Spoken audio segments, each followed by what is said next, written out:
Vamos colher?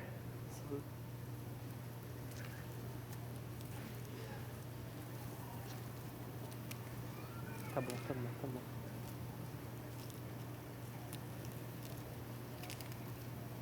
Aí pega, amarra.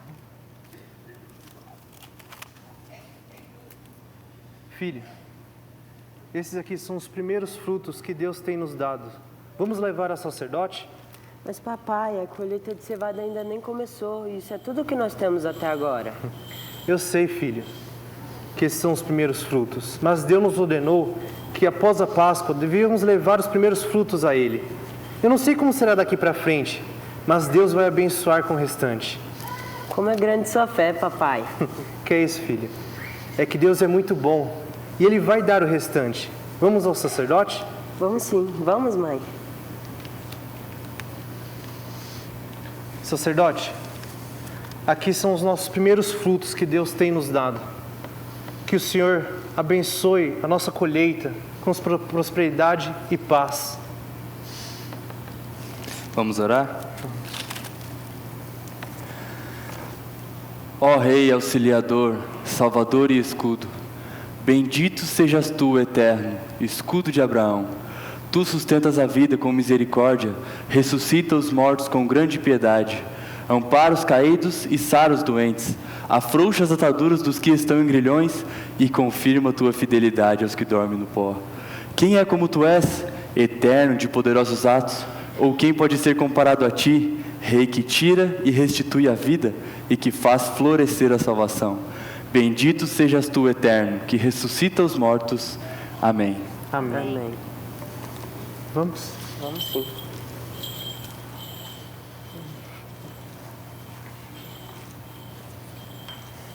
Lá pra...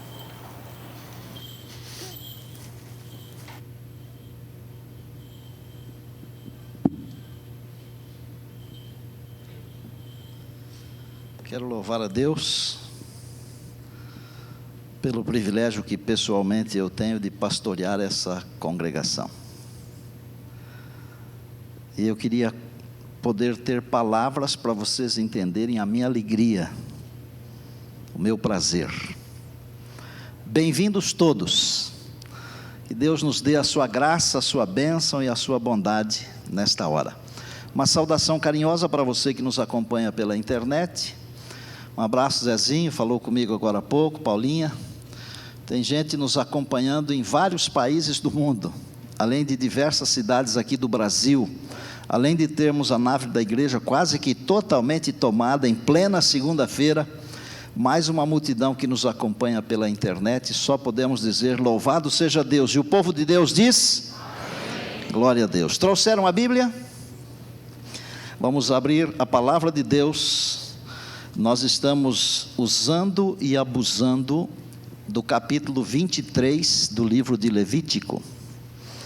Nós já passamos pela Páscoa e já passamos pelos pães asmos. A Páscoa simboliza, no fundo, Sauião, a morte de Jesus. Os pães asmos, eles simbolizam o sofrimento no Egito, a saída apressada do povo de Deus, por isso também o pão sem fermento. Também esta festa simboliza uma vida destituída de pecado, um período próprio para se limpar do pecado pelo sangue do Cordeiro, e simboliza também a morte de Jesus. E as primícias, elas representam os primeiros frutos. No fundo, quando as famílias viviam a festa das primícias, as famílias estavam dizendo para o Senhor, o Criador, o mantenedor, elas estavam dizendo assim: o Senhor é o nosso proprietário, nós reconhecemos o seu senhorio na vida da nossa família. Quando nós entregamos a Deus as primícias do que Ele nos dá, nós estamos reconhecendo o senhorio de Deus. Mas hoje vamos descobrir que as primícias, elas também representam a ressurreição de nosso Senhor e Salvador Jesus Cristo, porque todas as festas, as 7, elas tinham uma aplicação para aquele tempo, um ensinamento do projeto da salvação para aquele tempo, mas elas tinham também uma aplicação para o Novo Testamento. Estas três primeiras, como já ensinei para vocês, a Páscoa, os pães asmos e as primícias, estavam intimamente relacionadas com o primeiro ministério de Cristo, a primeira vinda de Cristo, com sua vida, ministério, morte e ressurreição. Depois nós vamos discutir um pouquinho amanhã sobre o Pentecostes, e depois vem as 3 últimas festas, que elas estão relacionadas diretamente com o que acontece logo mais. E uma delas tem uma aplicação muito especial para a volta de Jesus, que é o grande sonho da nossa vida. Deus nos abençoe ao estudarmos o seu livro agora. Vamos orar. Pai querido, estamos com a Bíblia aberta, ela é a tua palavra. Estamos aqui, a igreja está quase cheia, louvado seja o teu nome, porque nós queremos ouvir a tua voz, a voz do Deus Espírito Santo, falando à nossa mente e ao nosso coração. Obrigado porque nós já passamos pela Páscoa e pelos pães asmos, hoje estamos nas primícias. Aceita também, Deus, o nosso coração como primícias da nossa vida, em nome de Jesus, amém. Eu começo a leitura no verso 9, disse mais o Senhor a Moisés: fala aos filhos de Israel e dize-lhes: quando entrardes na terra que vos dou, e cegardes a sua messe, então trareis um molho das primícias da vossa messe ao sacerdote. Este moverá o molho perante o Senhor, para que sejais aceitos. No dia imediato ao sábado, o sacerdote o moverá. No dia em que moverdes o molho, oferecereis um cordeiro sem defeito, de 1 ano, em holocausto, e assim por diante. Verso 13 fala das ofertas de manjares, de farinha. O 14 diz: não comereis pão, nem trigo torrado, nem espigas verdes, até ao dia em que trouxerdes a oferta ao vosso Deus. É um estatuto perpétuo nas vossas gerações. Aqui nós entendemos que, mesmo antes de saciarem a sua fome, eles deveriam levar o primeiro pedaço para Deus. Existe um significado muito importante nisso.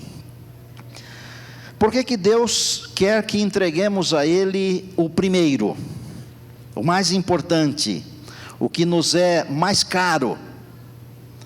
Porque Deus deve estar em primeiro lugar. Quando alguém perguntou para Jesus sobre o mandamento, ele falou assim: amarás ao Senhor teu Deus. Quando eu entrego as primeiras coisas para Deus, eu estou dizendo assim: Senhor, eu te amo, mas eu estou dizendo sem palavras. Me lembro que numa das minhas falas, e eu penso que foi no sábado, quando eu disse que os nossos filhos esperam ver exemplos em nós, muito mais do que palavras. Nós não precisamos ficar publicando por aí, escrever no outdoor: eu amo a Jesus, Neumoel Estina. Não precisam, nós não precisamos disso. Nós precisamos sim exercer esse amor, e quando nós exercemos esse amor, não é preciso outdoor, as pessoas descobrem isso, as pessoas veem isso. Deus estava ensinando o seu povo que Ele vem em primeiro lugar, primeiro lugar. E quando nós colocamos Deus em primeiro lugar, nós descobrimos que ao tratarmos das coisas de Deus, Ele também trata das nossas coisas. Em razão do meu trabalho, eu sempre tive que viajar um pouco, e a minha oração para Deus sempre foi: cuida da minha família, porque o Senhor pode cuidar dela melhor do que eu. Eu não estando em casa, Deus pode cuidar da minha família melhor do que se eu estivesse em casa, porque há coisas que eu não posso fazer pela minha família, mas Deus pode. Agora, sempre que posso, eu estou com a minha família, porque eu não quero apenas que Deus cuide, eu quero fazer a minha parte também. Mas quando eu cuido das coisas de Deus, Deus cuida das minhas coisas, está entendendo? Se eu cuido das coisas de Deus, Deus cuida não apenas da minha saúde, Deus cuida não apenas da minha família, dos meus filhos, Ele cuida dos meus negócios, Ele cuida de tudo que tem a ver comigo, porque Ele sabe que eu o coloquei em primeiro lugar. E quando eu coloco Deus em primeiro lugar, Deus tem prazer em cuidar das minhas coisas. Alguém me mandou esses dias e eu li e achei engraçado. Eram 2 cristãos, não sei se posso dizer que eram 2 cristãos, porque um não sei se era cristão, mas um era dizimista e outro não era. O assunto aqui não tem nada a ver com dízimo, tem a ver com Deus em primeiro lugar, ok? Então não estou pedindo para você trazer o dízimo, porque o dízimo é do Senhor, eu não preciso trazer nem mandar, você sabe que é de Deus. Mas um era dizimista e outro não.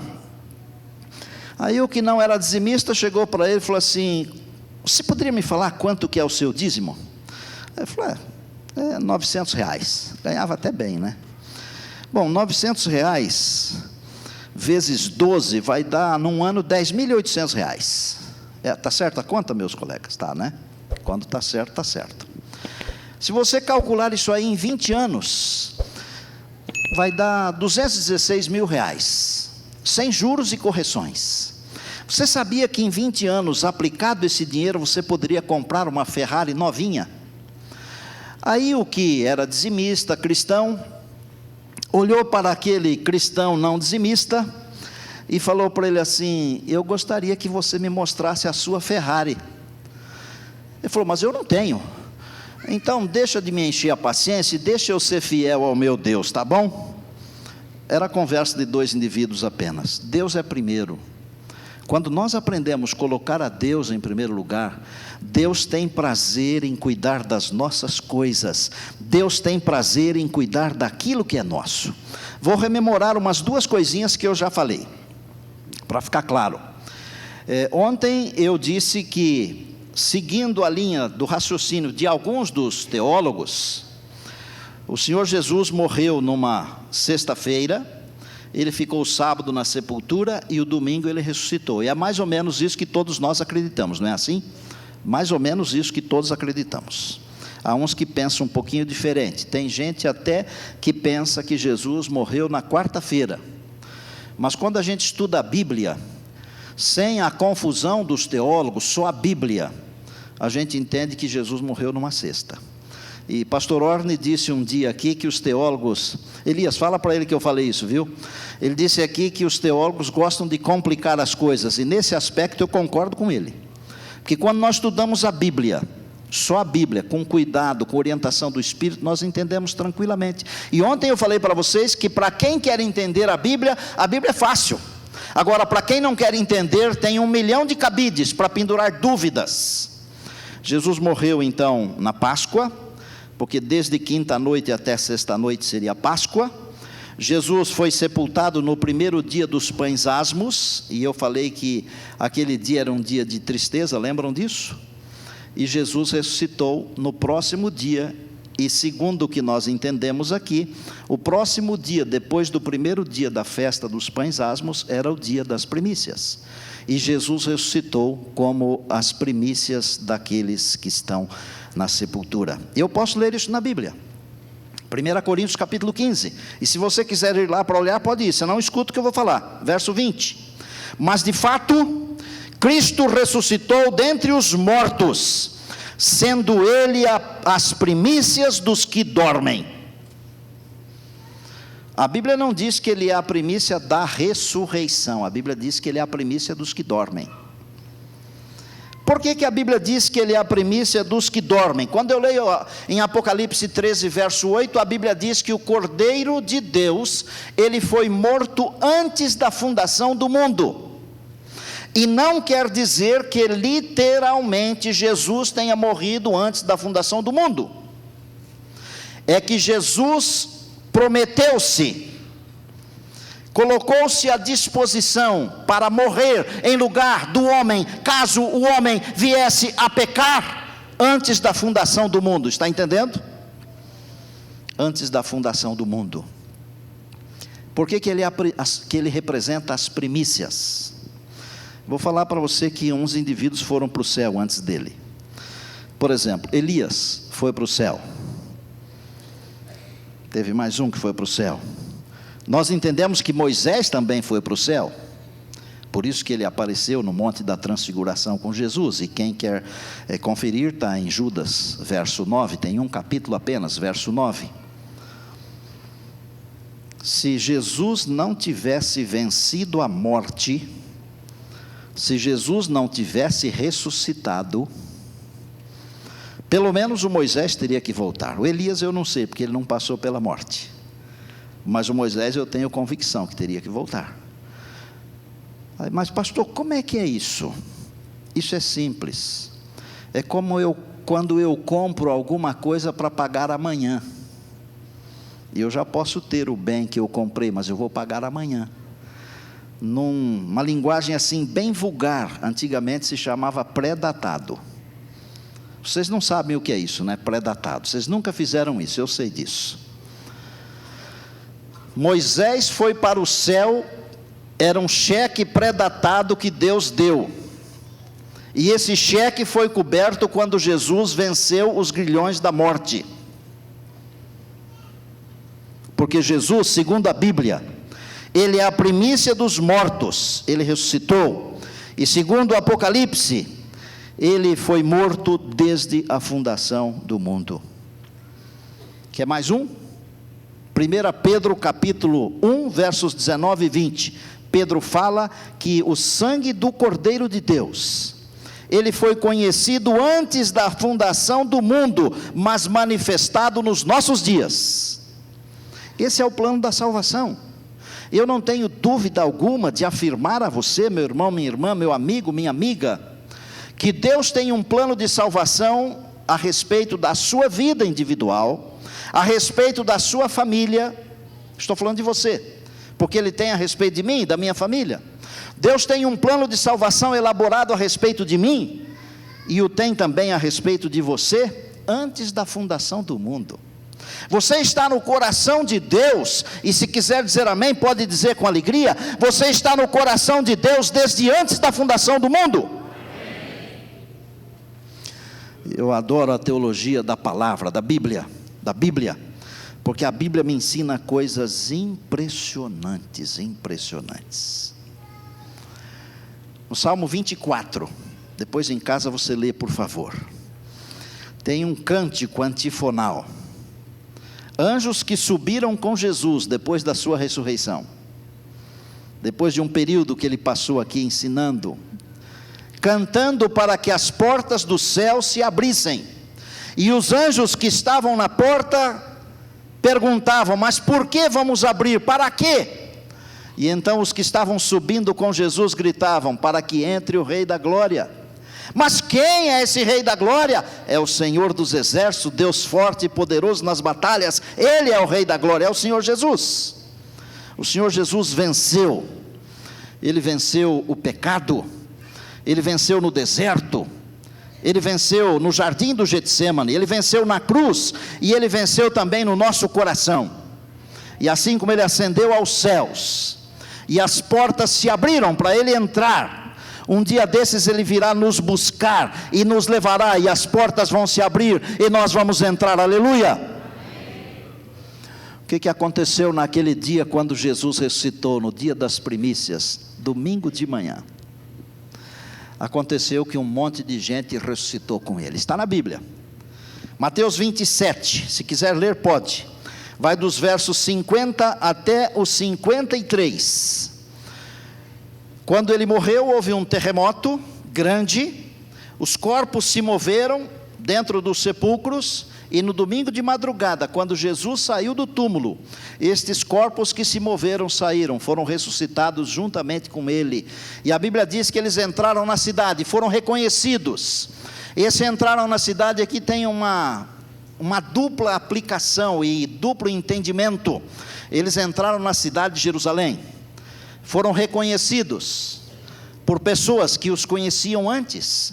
Quem ressuscitou? Eu só sei que foram justos, mas eu não sei os nomes deles. Então, por exemplo, se eu chegar na eternidade e descobrir que João o Batista ressuscitou nessa ressurreição, eu não vou ficar nem um pouquinho surpreso, nem um pouquinho, porque João Batista foi o precursor do Messias. Quando Jesus ascendeu aos céus, ele levou consigo esse grupo que ressuscitou junto com ele.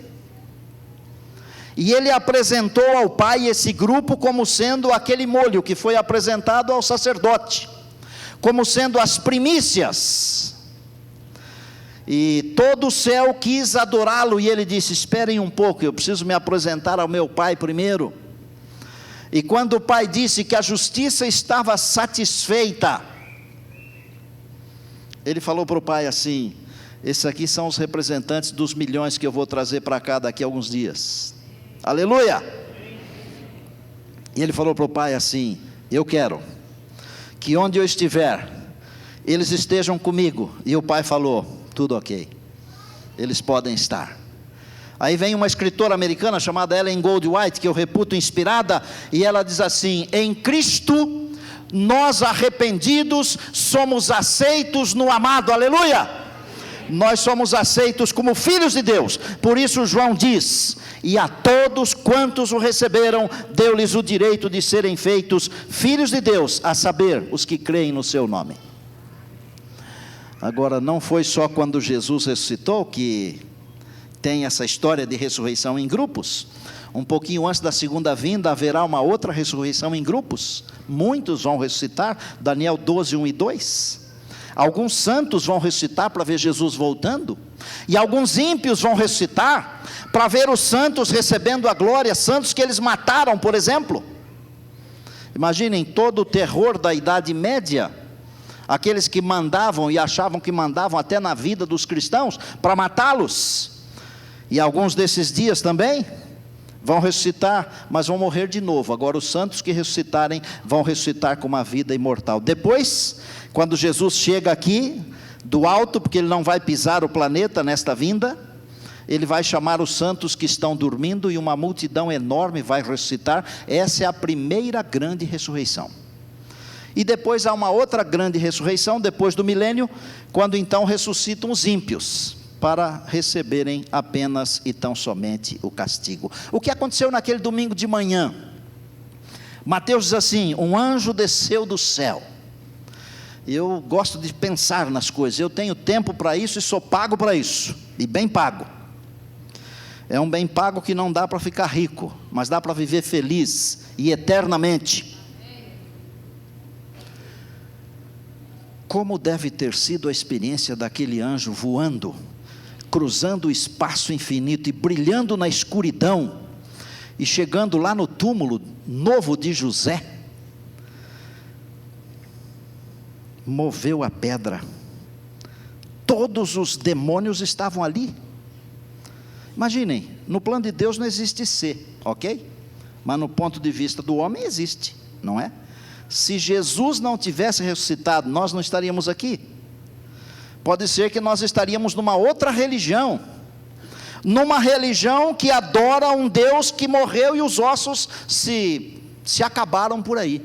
Mas não, nós adoramos um Deus que morreu e ressuscitou. E eu toda vez que vou lá no Jardim da Tumba, cadê o Wander? Você já me viu chorando lá, a Mari também já viu. Eu entro naquele túmulo, e eu vejo atrás da porta a placa dizendo assim: ele não está aqui porque ressuscitou. Eu não aguento, que nem não estou aguentando agora. Eu adoro um Deus vivo, cujo túmulo está vazio. Vazio. Naquele domingo de manhã, o domingo das primícias, Jesus saiu do túmulo com a vida que havia em si mesmo, porque eu já ensinei aqui que ele disse: eu tenho o poder de dar a minha vida e tenho o poder de tornar a tomá-la. Ele não precisava de nenhuma vida exterior, porque Jesus é vida em si mesmo. Ele disse: eu sou a ressurreição e a vida, e quem crê em mim, ainda que esteja morto, viverá. Amados, estamos vivendo no final da história. É tempo de nós louvarmos a Deus com o nosso ser, com a nossa vida. É tempo de nós percebermos os milagres que Deus faz na nossa vida. É tempo de perceber. Quantos indivíduos poderiam estar aqui hoje, mas não estão? Porque eles não perceberam o milagre. Você está aqui porque você percebeu o milagre que Deus fez na sua vida. Porque não é brincadeira numa segunda-feira, depois de trabalhar o dia inteiro. Alguns estão aqui e não jantaram ainda, pastor Mateus, é bem assim. Uma noite fria, Toninho, vem aqui porque reconhecem que Deus fez um milagre. Eu vou falar 1 minuto sobre um indivíduo que Deus fez um milagre. João Neto. João Neto não conhecia essa igreja aqui, mas ele trabalhava num lugar de saúde, e pastor Douglas, esse lugar de saúde era administrado pelo NASP, um PSF, não é? E uma pessoa o convidava para vir à igreja e ele arrumava desculpa, toda vez arrumava desculpa, mas um dia não tinha desculpa e ele veio. Esse João Neto é um corredor, atleta de atletismo, corre até maratona. E esse João Neto veio aqui um sábado, e nesse sábado ele ouviu uma frase, e a frase dizia mais ou menos assim: Deus ama você, pode sonhar que Deus vai realizar o seu sonho. E João Neto tinha um sonho como corredor, olha só: eu quero um dia correr a maratona de Nova York. E na hora que o pastor falou: olha, Deus ama você, pode sonhar que Deus é o realizador dos sonhos, ele falou assim: o pastor está falando para mim, no meio de mais de 2.000 pessoas, ele está falando é comigo, e eu vou realizar o meu sonho. E aí foi atrás, conseguiu um passaporte, aí conseguiu um visto norte-americano, e aí conseguiu comprar uma passagem, e conseguiu se inscrever na maratona de Nova York. Ô João, vem cá, rapidão, dá um microfone para ele, por favor, para ele falar uma frase para nós aqui, só uma. Há quanto tempo você corre, João Neto, por favor? Corro já há 7 anos. 7 anos. Já correu maratona? 7 maratonas. 7 maratonas. E o sonho era correr a de Nova York? Maratona de Nova York, um grande sonho. E quando vai ser a maratona? 3 de novembro. 3 de novembro. Está inscrito? Sim, graças a Deus. Passaporte? Tudo ok. Passagem? Ok. Visto? Ok. Pastor Henrique, traz aí para ele um negócio que nós vamos dar um negócio aqui para ele correr. Pode abrir. Aqui, ó.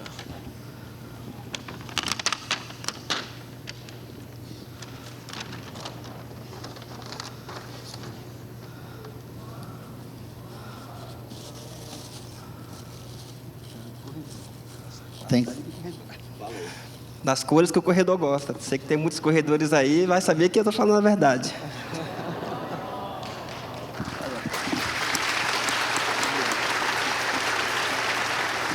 Você falou uma frase para mim e falou também para o pastor Henrique, que depois que você veio aqui, o que aconteceram com as portas? Quando eu comecei a frequentar essa igreja, as portas se abriram para mim. E eu fui abençoado. Irmãos, obrigado, João. E eu vou tentar ver você na maratona, viu? E vou torcer para que você venha aqui depois mostrar uma medalha para nós. Deus é o realizador dos sonhos de todos aqueles que têm coragem, que têm fé de oferecer as primícias. Primeiro Deus. Deus tem uma graça que não dá para a gente medir, e eu diria numa linguagem assim especial, a graça de Deus é inenarrável, não dá para explicar. Como é que Deus pega um indivíduo simples, um indivíduo da roça, transforma esse indivíduo num pregador, um pregador importante, que faz aquilo que é o mais importante que se pode fazer nesse mundo, salvar pessoas. É a graça de Deus. Hoje Deus quer colocar a graça em cima de você. Ele quer abençoar você. Agora, eu preciso me lembrar que eu tenho que dar o primeiro lugar para Ele. Ele é o primeiro.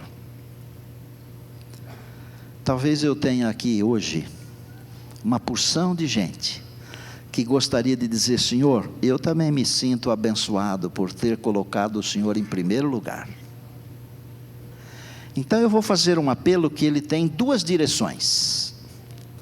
Para você que quer dizer obrigado, eu sou esse abençoado. E para você que quer dizer talvez pela primeira vez, ou dizer de novo, porque voltou atrás: Senhor, eu quero que o Senhor seja o primeiro na minha vida. São as primícias. A Joyce vai cantar e eu acho essa música linda. E enquanto ela estiver cantando, se você quiser vir aqui à frente, pode vir. Por duas razões, ou por uma das duas, tá? Se você se sente um abençoado de Deus, porque já coloca Deus em primeiro lugar, ou se você deseja, a partir de agora, dizer para Deus que quer colocá-lo em primeiro lugar. Lembre-se, o nosso Deus não é o Deus das derrotas. O nosso Deus é o Deus das vitórias. É o Deus que tem o poder de abrir o túmulo. É o Deus que tem a graça de nos levar para a eternidade. Deus nos abençoe enquanto fazemos isso.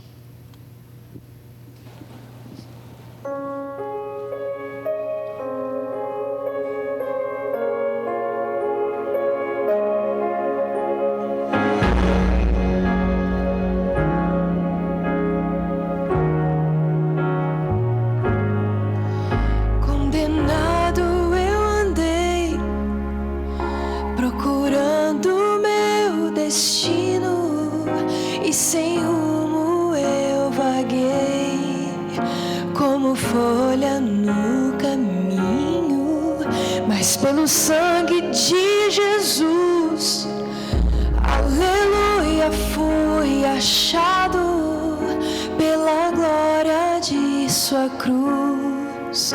Sou feliz e perdoado. Não há limites para o Deus eterno. Ele vai além para conceder sua graça. Preciosa graça, e não importa qual o seu pecado, basta aceitar e receber essa graça. Preciosa graça.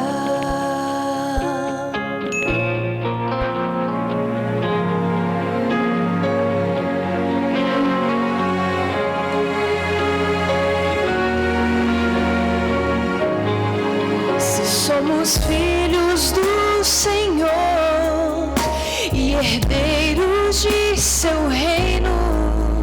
Morreremos para o mal e para o bem renasceremos. Nova vida de perdão, de poder e de vitória. Reinaremos com Jesus para sempre em sua glória. Não há limites para o Deus eterno. Ele vai além para conceder sua graça. Preciosa graça, e não importa qual o seu pecado, basta aceitar e receber essa graça. Preciosa graça. Eu sei que Deus é por nós. Ele deu sua vida pelo seu sangue, nos libertou. Deus nos amou, deu no seu Filho. Graça foi tudo que concedeu. Não há limites para o Deus eterno. Ele vai além para conceder sua graça. Preciosa graça.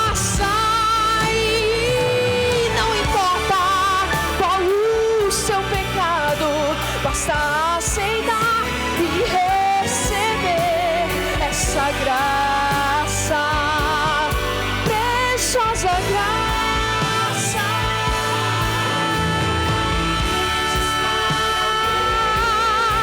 Ele vai além para conceder sua graça.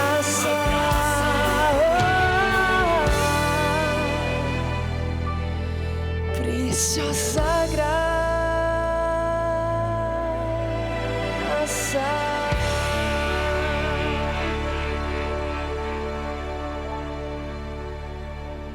Obrigado, Joyce.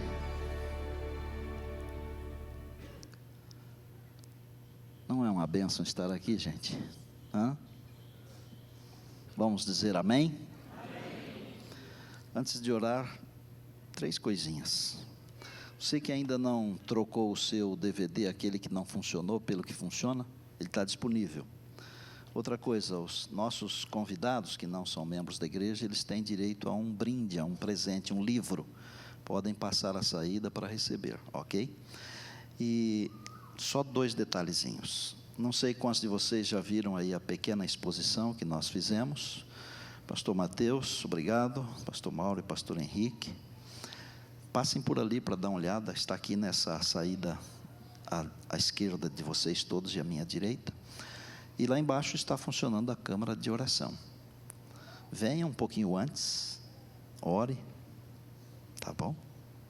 Pai querido, amanhã nós vamos estar aqui de novo pela Tua graça.